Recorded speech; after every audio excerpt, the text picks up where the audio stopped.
코스피 200은 뭐예요? 자, 그렇다면 코스닥은 뭐냐? 유가 증권 시장이 무엇이냐? 또 저금리일 때는요, 채권을 많이 찾아요. 이거 얘기하면 저 오늘 한 12시까지 얘기할 수 있습니다. 네, 여러분 안녕하세요. 6월 19일 목요일 어피티 온에어 라이브 시작합니다. 저는 진행자 박진영이고요. 반갑습니다. 목요일은 JYP의 솔로 무대, 경제뉴스, 어려운 경제뉴스들, 도대체 무슨 말이야? 너무 어렵고 외계어 같은 경제뉴스들을 나노 단위로 끊어서 쉽게 알려드리는 코너예요. 자, 첫 번째 주제부터 들어갈게요. 첫 번째 뉴스, 코스피 3000 시대의 의미. 요즘 뉴스 많이 나오죠. 그리고 저희 머니레터를 뒤에 띄워놓고 얘기를 할 텐데, 머니레터를 포함해서 모든 경제 뉴스들이 시작을 코스피, 코스닥 지수, 간밤에 미국 증시, 지수, 3대 지수를 발표하면서 시작을 합니다.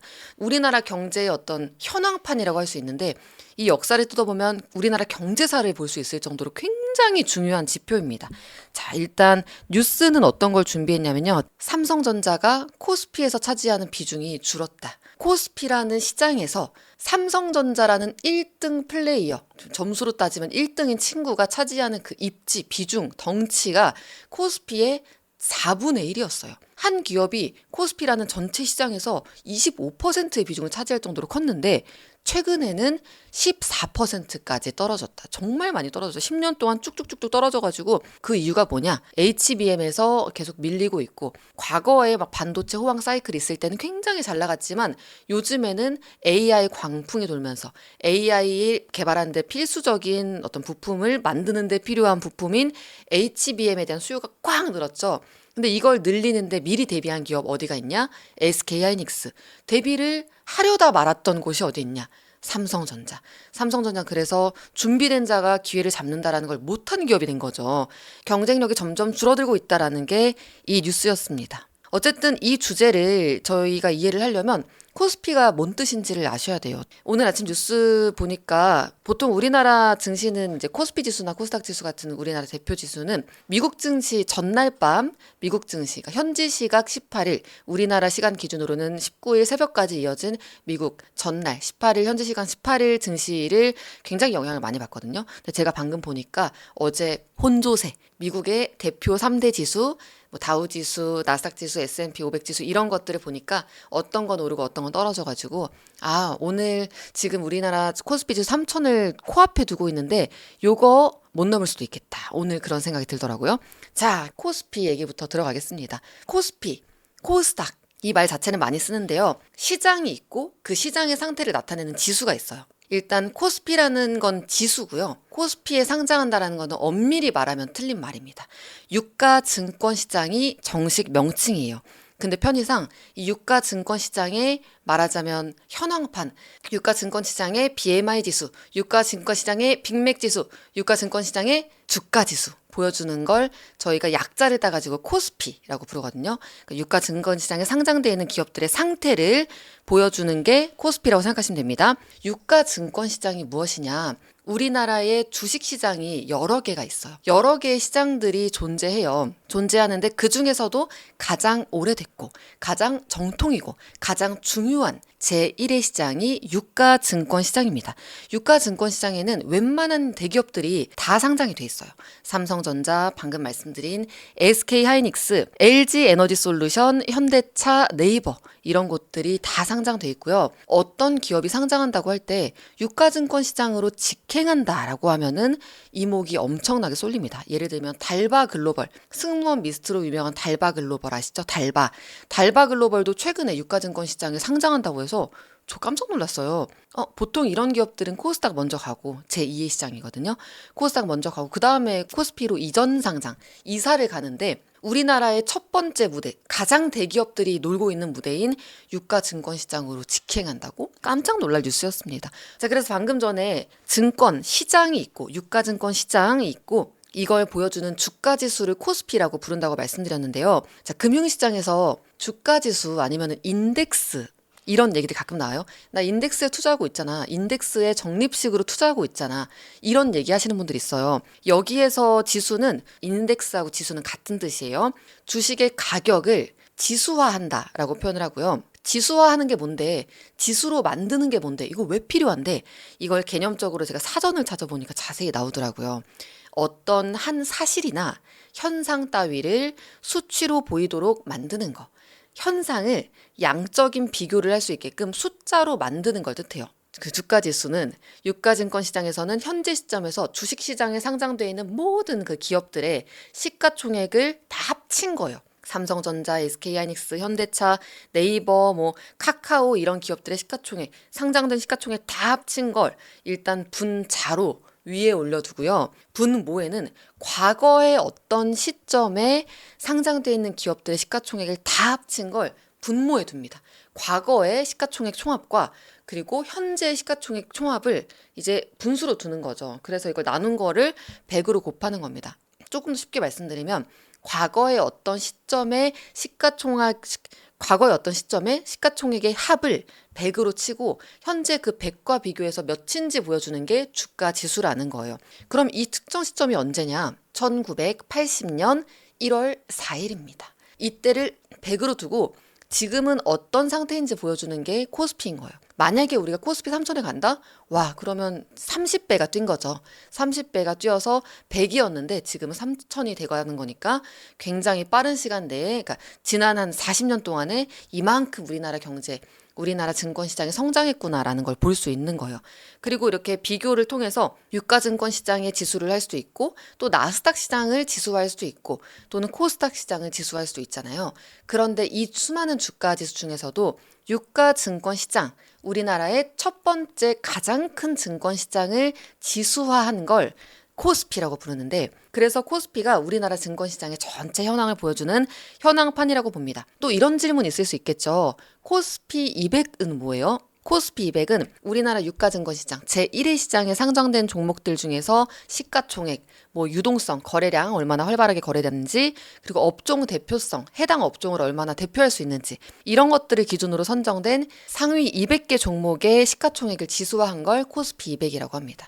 우리나라 유가증권 시장에 지금 1000개 좀 안 되는 기업들이 상장이 돼 있을 텐데 여기에서 대기업 한 100개 안 되는 큰 기업들이 절반 정도를 차지해요. 지금 되게 이제 특정 대기업에 많이 편중이 돼 있거든요. 그래서 코스피 200 정도면은 거의 뭐 코스피의 웬만한 시가총액 전부를 차지한다고 봐도 과언이 아닐 정도로 우리나라 대표 종목된 상장된 종목들 중에서 우등생을 가져왔다고 보면 됩니다. 자, 그렇다면 코스닥은 뭐냐? 코스닥은 대한민국의 제2의 시장입니다. 일단 만들어진 거는 1996년 정도고요. 그 당시에 나스닥, 미국의 나스닥 시장을 벤치마킹해서 만들어졌다는 설이 굉장히 유력합니다.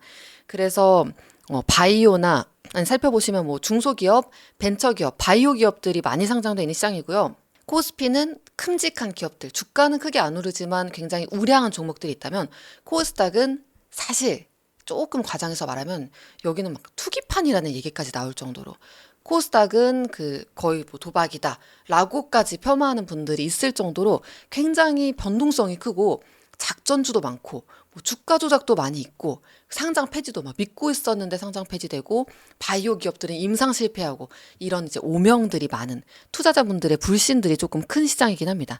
유가 증권 시장밖에 없던 상황에서 코스닥 시장이 만들어지면서 코스닥 시장은 제2 증권 시장으로 유가 증권 시장과 분리된 장외 거래 시장으로 시작을 하게 됩니다.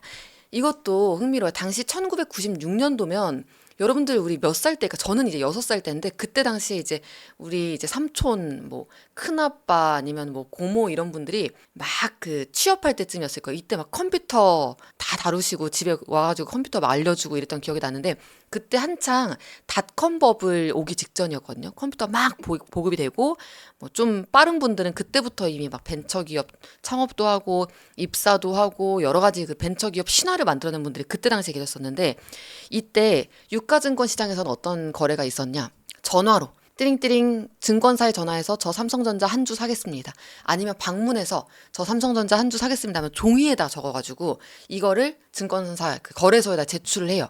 거래소에 제출하면은 거기서 뭐 체결하고 주가 바뀌면은 사람이 올라가가지고 주가 그 숫자 바꾸고 이랬었거든요. 이렇게 막 수기로 하던 시대에서 갑자기 90년대 중반이 되면서 막 컴퓨터 보급되고 디지털화 이야기 되고 하면서 혁신이 일어난 거예요. 스마트폰 혁명보다 어떻게 보면 그때는 더 컸을 것 같아요. 그런 식의 디지털 혁신 그리고 벤처 혁신이 일어나다 보니까 이때 코스닥은 정말 혁신적으로 컴퓨터를 이용한 거래를 도입하기 시작한 그런 시장이었었습니다. 불특정 다수가 접속을 해서 거래를 할 수 있게 만든 너무나 거의 뭐 지금 뭐 토스뱅크, 카카오뱅크 저리 가라 할 정도의 엄청난 충격적인 혁신이었던 거죠.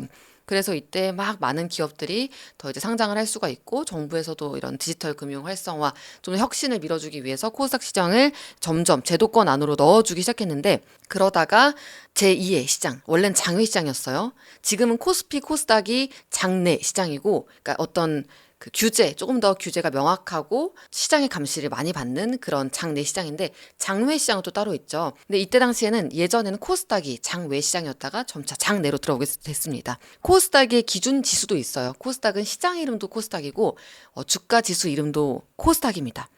코스닥의 기준 시점은 1996년 7월 1일이고요. 그리고 흥미로운 게 2004년에 이 원래 기준 지수가 100이라고 했잖아요. 1996년을 100이라고 잡았다가 2004년에 이걸 1000으로 올려버리는 사건이 생깁니다. 뭐냐?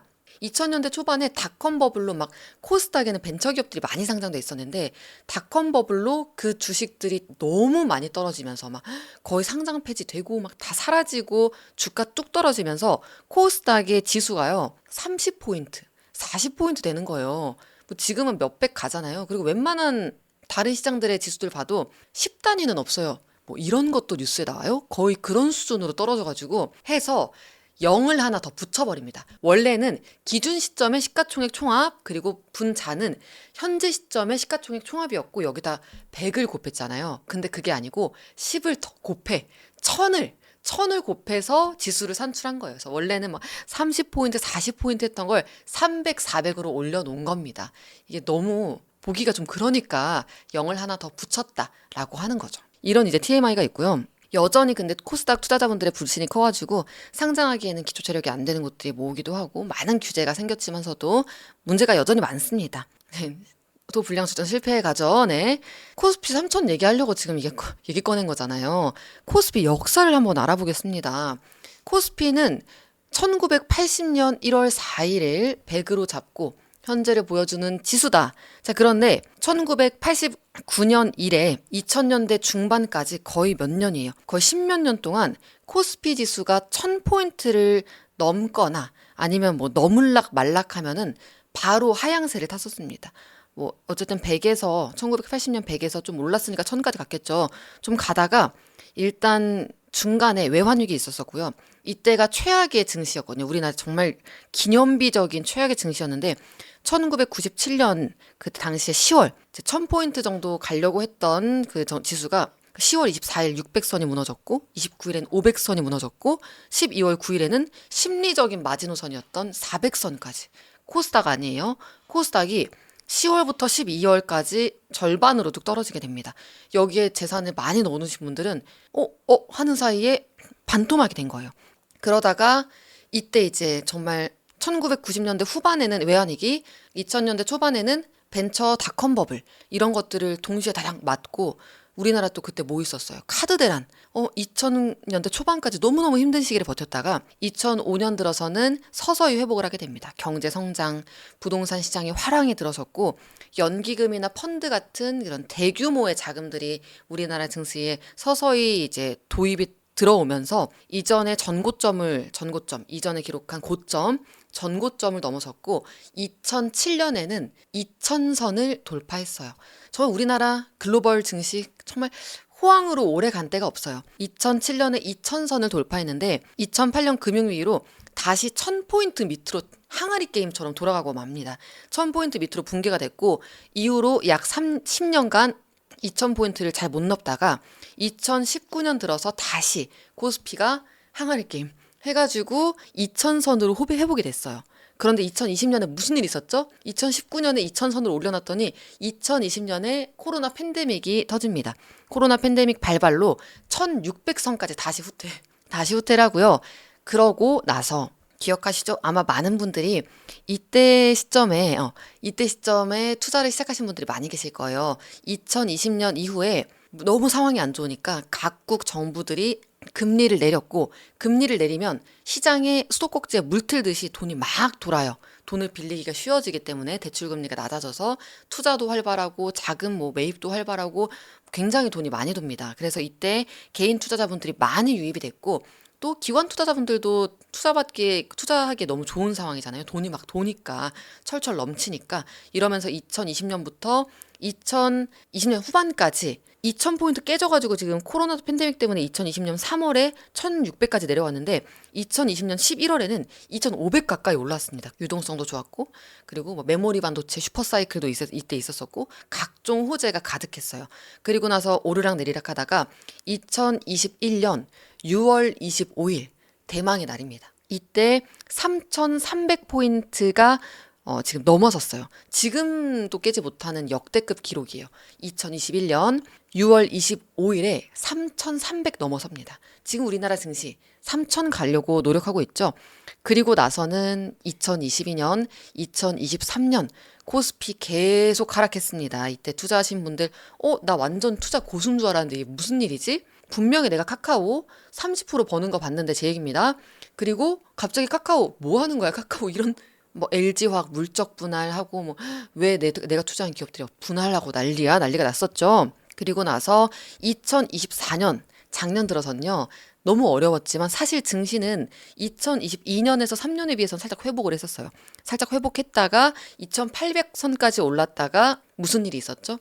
2024년 8월 미국발 경기 침체 우려가 확 들어왔고, 또 엔화 금리가 너무 오랜만에 오르면서 엔 캐리 트레이드, 엔화를 빌려서 전 세계에 투자했던 기관 투자자들이 갑자기 주식 팔아치우고, 미국 금리, 이제 일본 금리 높아지니까 일본 엔화 다시 상환을 하면서 갑자기 주식시장이 막 하루 만에 5%, 코스닥 그때 마이너스 12% 찍었었어요.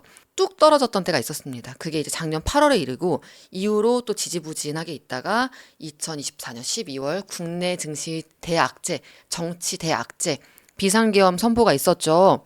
그리고 나서 또 올해 초에는 트럼프발 관세 정책 얘기로 또 주춤했다가, 또 2025년 4월 관세 유예 조치로 또 한 번 회복을 했다가, 이후에 또 지지부진하다가 이재명 대통령 당선, 그 대선이 끝나고 나서 몇 거래일 연속으로 계속 상승을 했죠. 그러면서 빠르게 2,900선까지 오른 게 지금까지의 흐름입니다. 자, 박스피란 얘기가 나올 수밖에 없어요. 2,000선을 넘어섰던 얘기가 언제 나왔냐. 뭐 2005년, 2007년에 이미 2,000선 넘어섰던 얘기 있거든요. 지금 20년 지났는데 여전히 2,000선이긴 하잖아요. 이제 드디어 10년 만에, 21년도는 호황장일 때는 약간 돈이 정말 이례적으로 많이 쏠렸다고 치고, 어려운 시기를 또 한 번 지나서 정말 우리나라 3천 가는 건가 하는 기대감이 쏠리고 있습니다. 네. 자, 그래서 오늘 과연 달성할까 말까 저도 이제 궁금한데, 코스피 3천의 의미는 뭐냐면요. 정치적 불확실성 해소되고, 이재명 대통령이 증시 부양을 굉장히 강조를 했거든요. 코리아 디스카운트를 해소하겠다라고 얘기를 많이 했기 때문에 증권사에서도 정책적인 모멘텀, 상승 모멘텀이 왔다라고 얘기를 해요. 상법 개정안 같은 제도 개편 같은 것들도 기대를 해볼 만하고, 금리 인하 사이클 들어갔고, 이런 여러 가지 복합적인 상황들이 겹쳐가지고 코스피 3천을 향해서 달려가고 있고요. 이걸 3천 넘어서 더 갈까? 아니면 뭐 어떻게 될까? 이런 전망들을 많이 하시는데, 증권가에서는 3,200 갈 수도 있다라는 얘기를 많이 하고 있습니다. 근데 이건 낙관적인 시나리오예요. 우리나라 증권사들이 뭔가 발표했다라고 하면 약간 희망회로 안경을 썼구나라고 생각을 하셔도 무방할 정도로 굉장히 낙관적인 시나리오를 많이 내고 있습니다. 그래서 어떤 증권사에서는 만약에 코스피 지수에 투자를 하고 있어서 여기에서 수익을 내고 있다라고 하면은 지금은 현금화하는 게 나을 수도 있다라는 현실적인 조언까지 하고 있습니다. 어쨌든 투자자분들에게는 굉장히 희망을 주고 우리나라 경제가 회복되고 있구나라는 걸 보여주는 게 코스피 3천의 의미라고 볼 수 있고요.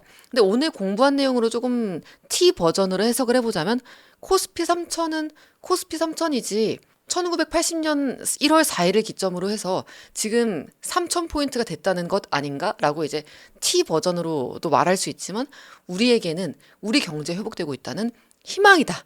그리고 더 나아갈 수 있다는, 더 오르고 나중에 5천까지 될지도 하는 생각이 들게 하는 희망이다. 라고 정리해 볼 수가 있겠습니다. 자, 그러면은 두 번째 소식으로 돌아가 보도록 하겠습니다. 두 번째 뉴스. 3%대 적금 어디 갔어요? 6월 4일 뉴스고요. 3%대 적금이 요즘 없어요. 우리나라 금리 인하기에 들어갔습니다. 일단 물가, 환율, 경기 이런 것들을 종합적으로 판단해서 우리나라의 중앙은행인 한국은행이 기준금리를 결정을 합니다. 연 8회 결정을 하고요.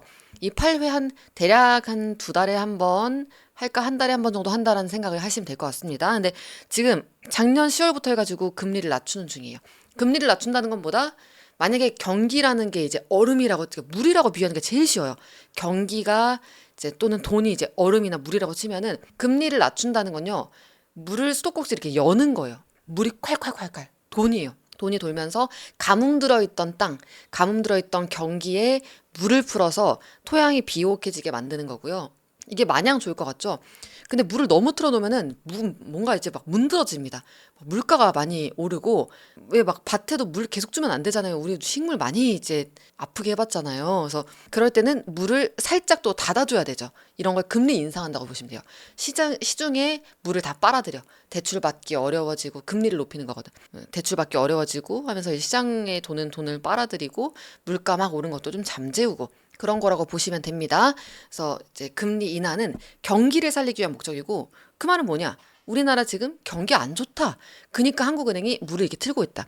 물을 꽉 트는 건 아니고요.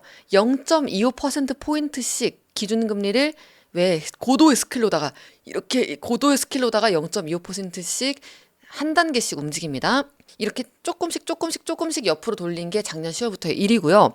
이렇게 되면 기준금리가 내려가면 시장금리도 다 내려갑니다.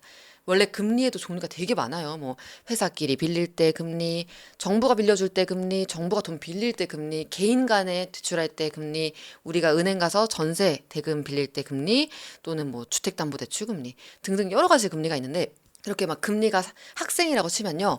가운데 기준 하는 애가 있어야 돼요. 기준 하면은 다른 친구들이 5와 열을 자작자작 맞추죠. 이게 이제 금리들이 기준금리에 맞춰서 움직이는 겁니다. 기준금리가 내려가고 있어서 은행금리 다 내려가고 있어요. 대출금리도 내려가고 예적금 금리도 내려가는데요. 문제는 예적금 금리를 더 빨리 내려요. 너무 열받게. 예적금 금리를 심지어 선제적으로 내리기도 합니다. 가계대출을 저희가 좀 너무 많이 늘어나서 가계대출 잡기 위해서 대출 금리는 높은 수준으로 유지하겠습니다. 이런 식으로도 얘기하는데 어쨌든 예적금 금리가 빨리 내려가서 소비자분들 입장에서는 좀 억울해요. 자, 그래서 이럴 때 예적금 만기된 분들은 뭐야? 갑자기 생일 파티 짤처럼 나 지금 잔치집에 온 것 같은데 만기 끝나고 나서 다시 은행에 왔더니 모든 게 다 불타고 있어.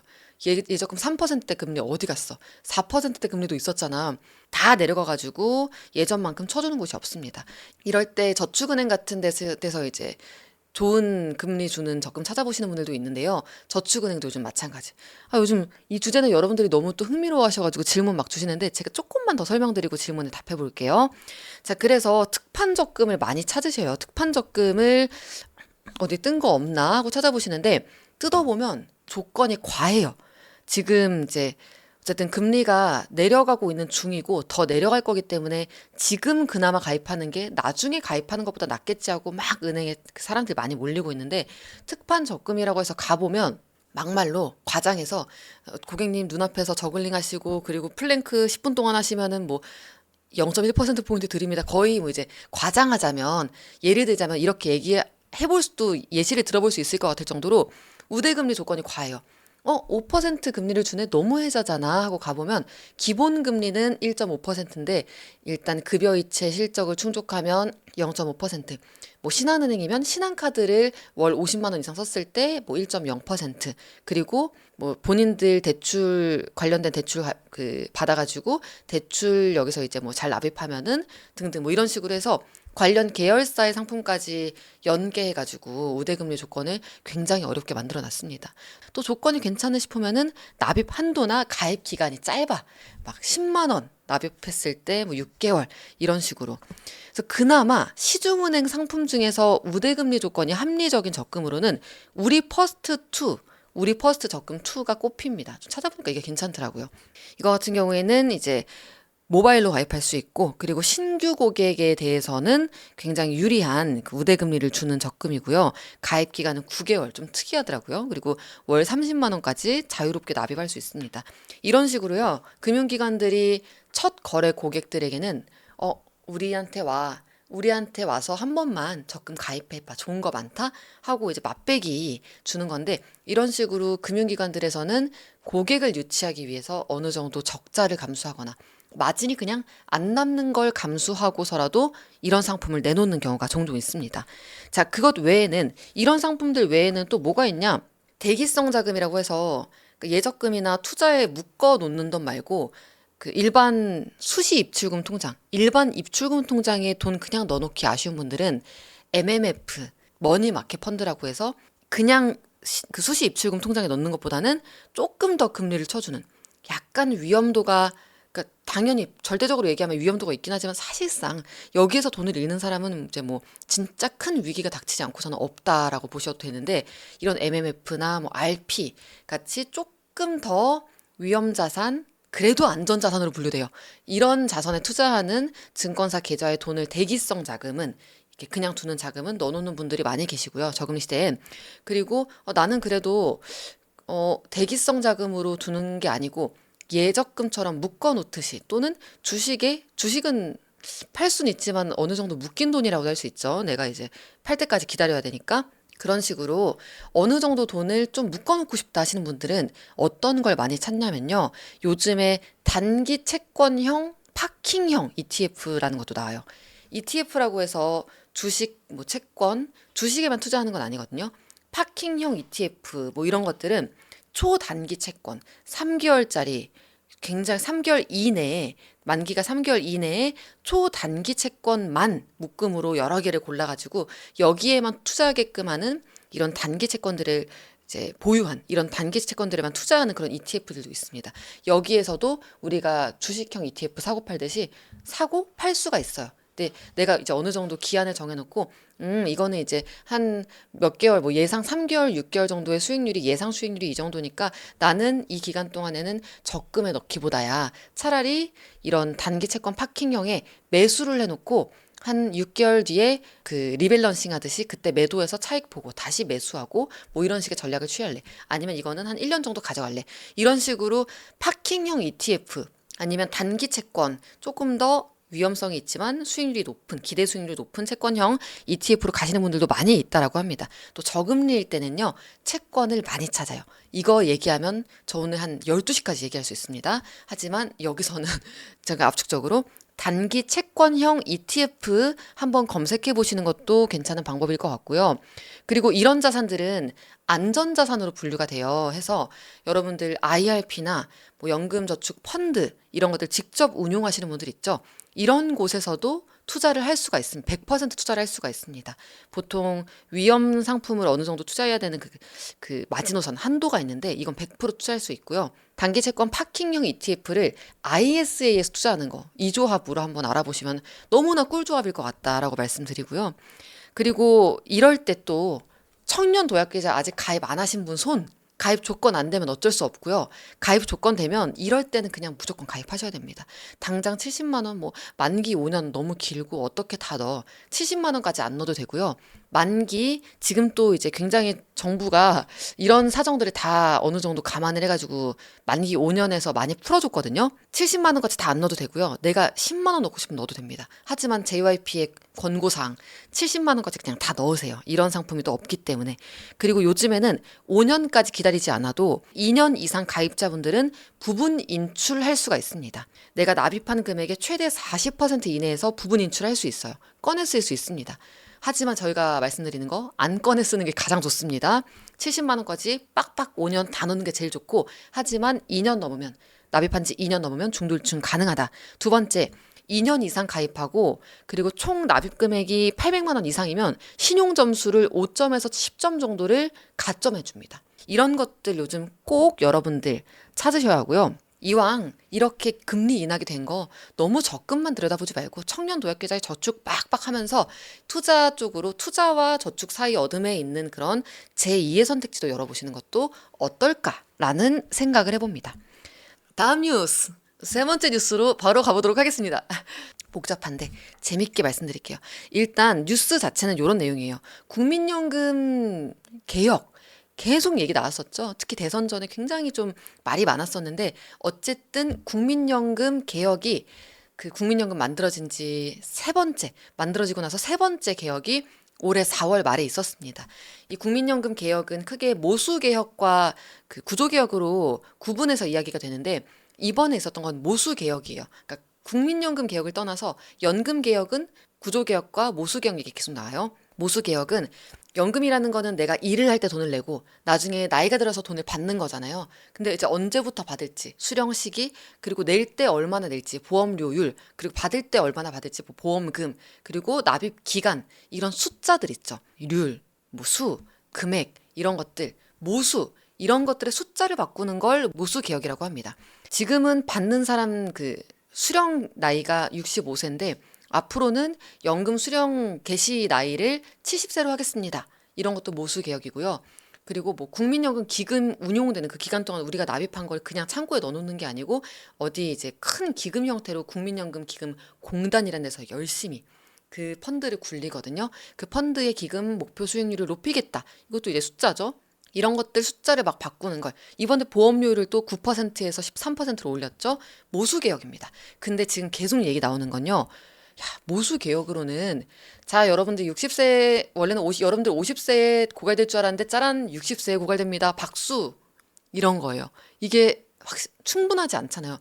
뭐야, 지금 평균 연령이 수명이 지금 뭐 100살 넘어간다고 하는데 어떻게 60세에 끝나? 내가 납입을 언제까지 했는데. 이런 생각이 들잖아요. 그래서 구조적인 개혁이 필요하다는 얘기가 항상 나오는 거고요. 그래서 이 뉴스에서도 지금은 전체 연금 구조를 손봐야 되는 상황이라고 하는 거예요. 연금 구조를 제가 이것도 한 화면을 한번 나중에 보여드리면 좋을 것 같은데 3층이에요. 우리나라를 포함해서 많은 국가들이 3층이고 1층은 국민연금, 2층은 퇴직연금, 3층은 개인연금입니다. 위로 올라갈수록 내가 책임져야 되는, 근데 내가 책임을 지고 열심히 납입하면 노후가 조금 더 여유로운 이런 방향이라 생각하시면 돼요. 아래로 갈수록 정부가 책임을 져주는. 그래서 1층 밑에 기초연금이라는 것도 있습니다. 0층의 기초연금, 1층의 국민연금, 2층의 퇴직연금, 3층의 개인연금. 그리고 공무원연금은 1층과 2층 사이에 있어요. 국민연금하고 퇴직연금하고 비슷한 기능을 하기 때문에. 자, 그런데 주택연금 얘기가 요즘 나옵니다.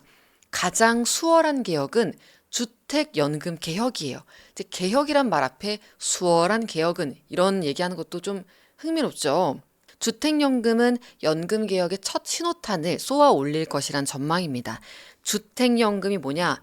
일단 연금이라는 게 노후에 받을 수 있는 생활을 하기 위해 받을 수 있는 따박따박 나오는 그런 연 단위로 월 단위로 나오는 돈을 뜻하죠. 이 주택연금은 내가 갖고 있는 내 소유의 집을 담보로 맡기고 그리고 매달 연금처럼 돈을 받는 제도를 주택연금이라고 합니다. 뭘 위해서 만들어졌냐? 집은 있어요.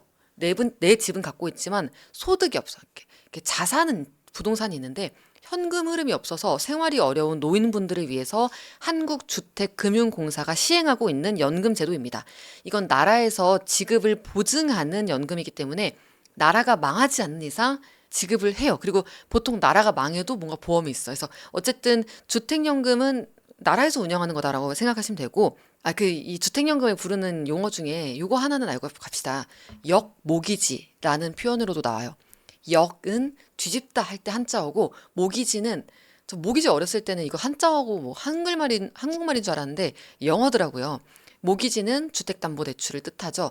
역모기지는 보통 우리가 주택을 담보로 돈을 빌리는데 그게 아니고 주택을 담보로 돈을 받는 거야. 보통의 모기지라는 것은 개인이 내가 구매할 주택을 금융기관에 담보로 제공해서 대출을 받는 건데 역모기지는 내가 소유하고 있는 주택을 금융기관에 담보로 제공하고 그 돈을 받는 걸 뜻합니다. 그래서 주택연금은 어떻게 나오냐? 죽을 때까지 종신 이 몸이 닿을 때까지란 너무 멋지고 무서운 말이거든요. 종신형으로 죽을 때까지 받는 것도 있고요. 확정 기간 15년, 20년, 30년 이렇게 기간을 정해놓고 나는 초반에 많이 받고 나중에 적게 받을래. 뭐 정액 증가형 또는 뭐 초반에 많이 받고 나중에 적게 받을래. 이런 식으로 몇 가지를 선택해서 종신 방식이나 아니면 뭐 그 월 지급금을 변경하는 방식으로 받을 수가 있습니다. 누가 가입할 수 있냐 중요하죠. 이거 완전 부모님한테 K금융효도로 알려드려야 되는 아이템인데 부부 중에 한 명이 만 55세 이상이고요. 그리고 시가 기준으로 12억 원 이하의 주택 소유자 이런 분들이 받을 수 있습니다. 나는 사실 우리 부모님은 또는 나는 다주택자인데 어떡하지? 그래서 2023년부터 완화가 됐고 부부 합산해서 주택 가격이 공시 가격 기준으로 12억 원 이하의 경우에는 가입 가능합니다. 그래서 주택 연금 시뮬레이션 한번 갖고 와봤습니다. 이런 것들은 머리로 그냥 귀로 듣는 것보다는 그 예상 연금을 보는 게 좋거든요. 한국주택금융공사에서 시행하고 있는 제도라고 했잖아요. 한국주택금융공사의 사이트에 가보면 주택연금의 예산연금 조회할 수 있는 계산기가 있습니다. 제가 한번 해봤는데 꽤 깔끔하고 되게 좋아요. 일단 소유자 생년월일 임의로 넣어봤고요. 배우자 생년월일 넣어봤고 최저층 여부 아니요. 주택은 일반 주택 그리고 주택 가격은 보통 어떻게 하는지를 알려줬어요. 근데 저는 이제 대략적인 시세를 넣어놨고 7억 원을 넣어놨습니다. 설명드리면은 주택 소유자는 만 한 50 몇 세, 그 주택 소유자 배우자는 만 60세 뭐 이 정도가 나왔는데 기초연금 수급자는 또 아니고 1가구 1주택자 맞고 지급 방식은 저는 동일한 금액으로 종신 지급 방식을 선택을 했습니다. 이렇게 해서 계산을 했을 때 어떻게 나오냐? 조회하기 하면 이렇게 짜다닥 나옵니다. 내가 이제 58세 정액형으로는 월마다 120만 원씩 나온다는 거고요. 이건 기간 이제 연도가 넘어갈수록 이렇게 좀 달라진다는 거죠. 정액형은 월마다 120만 원 정도, 그리고 초기 증액형은 초기에 10년 동안 140만 원, 나중에는 좀 100만 원 정도로 줄어들고 그 다음에는 줄어든 게 유지되는 그런 순서도 있고, 정기 증가형 처음에는 100만 원 받다가 나중에는 한 180만 원, 190만 원까지 올라가는 이런 식의 시나리오까지 나오는 그런 테스트를 이 주택금융공사에서 해보실 수가 있습니다. 그래서요, 이거는 이제 뭐 최고라기보다는 할 수 있는 최선의 방법이고, 이 주택연금 관련해서 많은 분들이 좀 궁금해하시는 게 있어요. 그래서 자주 묻는 질문 위주로 제가 갖고 와봤는데, 일단은 주택연금 가입하고 나서 집값 떨어지면 어떡해요? 집값 오르면 어떡해요? 라고 하는데, 일단 현행 주택연금은 내가 주택연금 신청할 때의 시가가 기준이 됩니다. 나중에 주택연금이 오른다고 해서 연금 더 받는 거 아니고요. 주택 가격이 떨어진다고 해서 연금 덜 받는 거 아니에요. 근데 여기서 다소 이제 좀 아쉬운 부분들이 생기는 게, 야, 주택연금으로 내가 정부에 어쨌든 나 사망하면 이 집 넘어가는 걸로 하고 주택연금 받았는데 집값이 그 사이에 2배 오르면 어떡해. 근데 주택연금은 내가 주택 가격 오르기 전에 절반의 가격일 때 받아놓은 거잖아. 그럼 차라리 나는 거 갖고 있어가지고 시세 차익을 얻을 걸 하는 억울함이 있을 수 있잖아요. 여기 아직은 제도적으로 좀 보완이 필요한 부분이 있다라고 하고요. 그리고 또 다음은 주택 명의자가 주택연금을 받고 있다가 사망하면 어떡해? 나는 이제 막 주택연금 내가 주택 담보로 맡기고 막 수령하고 있었는데 어떡해? 일찍 사망을 했다라고 하면은 보통 그러면은 배우자가 생존하고 있다면 그 집에서 거주를 하고 있고요. 그리고 배우자도 연금을 받게 됩니다. 연금이 막 끊기거나 그러진 않아요. 연속해서 받을 수 있고 집에서 원한다면은 받을 수 있습니다. 그리고 주택 가격이 있고 연금에 내가 살면서 받은 총액이 있을 거잖아요. 집을 어쨌든 희망편의 시나리오는 내가 7억짜리 주택이 있어. 그리고 내가 총 죽을 때까지 받은 연금액이 한 7억 정도 돼. 그럼 수지가 딱 맞잖아요. 그럼 얼마나 좋을까? 정부도 좋고 나도 좋고 굉장히 좋을 것 같지만 보통은 이게 안 맞겠죠. 내가 받은 연금액이 있고 주택 가격이 있으면 연금액이 더 많을 수도 있어요. 1억짜리 주택인데 내가 받은 건 2억이야. 그럼 정부에서 추가로 내놔. 이렇게 하냐? No. 그만큼의 손해는 정부가 감당을 합니다. 그럼 만약에 주택 가격이 한 5억인데 내가 받은 게 한 2억이야. 그리고 나머지 3억은 어떻게 뭐 지금 붕 떠 있어. 이 3억은 자녀에게 상속이 됩니다. 차액만큼은 상속이 되고 만약에 내가 더 받아갔으면 그걸 청구하진 않고 만약에 덜 받아갔으면 상속이 된다. 그래서 사실은 나라가 운영하는 만큼 어느 정도의 손해는 감수하게 돼 있어요. 그리고 주택을 그렇게 갖고 있다가 상속하고 자녀에게 되물림하지 말고 이거는 정부가 좀 환수해서 어떻게 공공용도로나 어떻게 좀 쓰게끔 하자. 그리고 노후 대비 잘하는 게 좋지 않냐. 이런 게 좀 정책적인 의도가 깔려 있는 거기 때문에 정부 입장에서는 꽤 많은 그 재정적인 지원을 하는 사업이라는 거. 자, 이렇게 오늘 주택연금 얘기까지 세 가지의 네, 이야기를 해봤는데요. 오늘 제가 말 너무 많이 했죠? 하지만 여러분들과 얘기할수록 점점 더 힘이 나는 저 어피티 JYP 이 경제뉴스 101 열심히 개선해 가겠습니다. 오늘의 발견, 여러분들 꿀팁 얘기 많이 준비하고 화면 지원 다각도로 해보면 좋겠다. 답변 감사합니다. 여러분들 사랑합니다. 고백 공격. 여러분들 다음 주에 만나요. 주말도 잘 보내시고요. 오늘도 화이팅! 엔딩 요정. 어바.